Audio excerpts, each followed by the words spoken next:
মাঠে যারা ক্রিকেট খেলছেন তাদের কেউই ঠিকঠাক চোখে দেখতে পান না, তবুও সাবলীলভাবেই করছেন বল, ব্যাটিং, এমনকি ফিল্ডিং। ধানমন্ডি স্পোর্টস ক্লাবের মাঠে চলছে এই অনুশীলন। উদ্দেশ্য চতুর্থ ব্লাইন্ড টি-20 বিশ্বকাপে অংশ নেওয়া। প্রস্তুতিতে কমতি না থাকলেও আর্থিক টানাপোড়েনে পাকিস্তানে যেতে পারবেন কিনা জানতেন না ক্রিকেটাররা। অবশেষে কেটেছে আর্থিক জটিলতা, লাহোরে উড়াল দিয়েছে পুরো দল। ক্রিকেটাররাও আত্মবিশ্বাসী, গতবার রানার্স আপ হলেও এবার লক্ষ্য চ্যাম্পিয়ন হওয়া। বলটা হচ্ছে আমরা সাউন্ডের উপর খেলি, বলটা আপনি ওই মাঠে এখন খেলা চলতেছে, আপনি অবশ্যই শুনতেছেন, বলটা সাউন্ড করে, আমরা সাউন্ডের উপর কানেক্ট করি আর কি। যখন ব্যাটিং করি তখনও সাউন্ডটা শুনে আমরা ব্যাট করি, যখন ফিল্ডিং করি তখন আপনার সাউন্ডটা শুনে আমরা ফিল্ডিং করি আর কি। ইনশাআল্লাহ অবশ্যই আমরা গতবার রানার্স ছিলাম, এবার আমরা চ্যাম্পিয়নের জন্য নড়বো আর কি।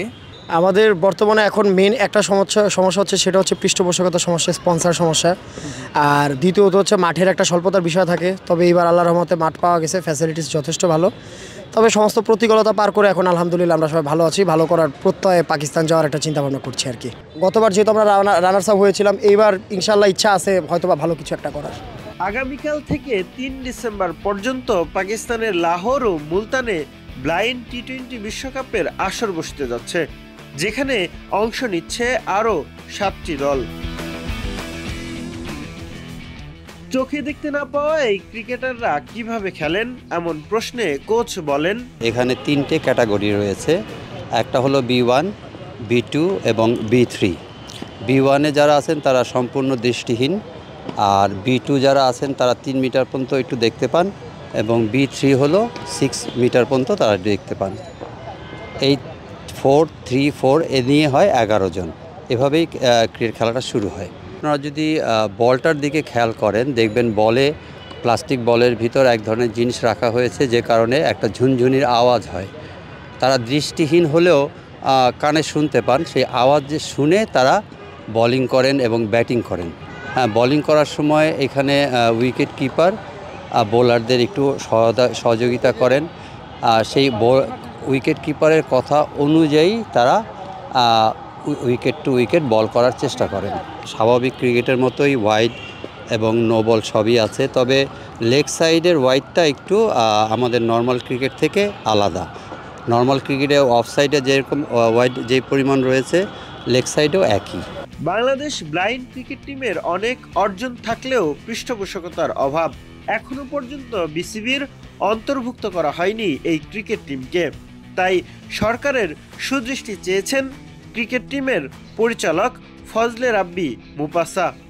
আমরা যাচ্ছি অ্যাকচুয়ালি ব্লাইন্ড টি-20 ওয়ার্ল্ড কাপে। এটা পাকিস্তান হচ্ছে আয়োজক দেশ। খেলা হবে মুলতান এবং লাহোরে। প্রথমে লাহোরে ওপেনিং এবং পরবর্তীতে 3রা ডিসেম্বর হচ্ছে বিশ্ব প্রতিবন্ধী দিবস। সেদিনকে ক্লোজিং মানে ফাইনাল ম্যাচ এবং ক্লোজিং প্রোগ্রাম হবে। ধন্যবাদ।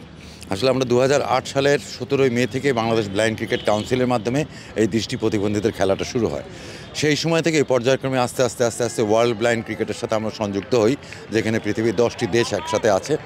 এবং আমরা আমাদের প্রতিষ্ঠাকালীন থেকেই পরপর আমরা চেষ্টা করেছি যে সরকারের সাথে সমর্থনে বিসিবির আন্ডারে আমরা এই আমাদের বাংলাদেশ ব্লাইন্ড ক্রিকেট কাউন্সিলটাকে অন্তর্ভুক্ত করবার জন্য। এবং যেহেতু এটা আমাদেরটা অ্যাফিলিয়েশন ফর ওয়ার্ল্ড ব্লাইন্ড ক্রিকেটের মাধ্যমে, কিন্তু আমরা আজ পর্যন্ত সরকারের কাছ থেকে সেই চূড়ান্ত অনুমোদন আমরা পাইনি।